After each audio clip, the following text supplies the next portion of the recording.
Satu keistimewaan Aidiladha berbanding Aidilfitri iaitu mengenai takbir raya. Kalau Aidilfitri, takbir hanya bermula lepas maghrib 1 Syawal hingga sebelum solat raya paginya.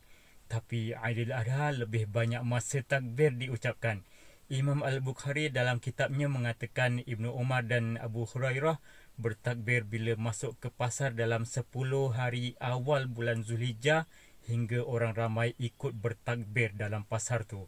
Majoriti atau jumhur ulama fiqh 4 mazhab berpendapat takbir diucapkan tiap lepas solat bermula subuh 9 Zulhijjah hingga asar 13 Zulhijjah. Dan seperti juga Aidilfitri, ia diucapkan tanpa terikat lepas solat, iaitu dari lepas maghrib hari raya 10 Zulhijjah hingga mula solat raya. Jom, subuh 9 Zulhijjah kita mula takbir sehingga 13 Zulhijjah kita tetap solat berjamaah di Masjid Surau dan kita bertakbir selepas solat berjamaah itu.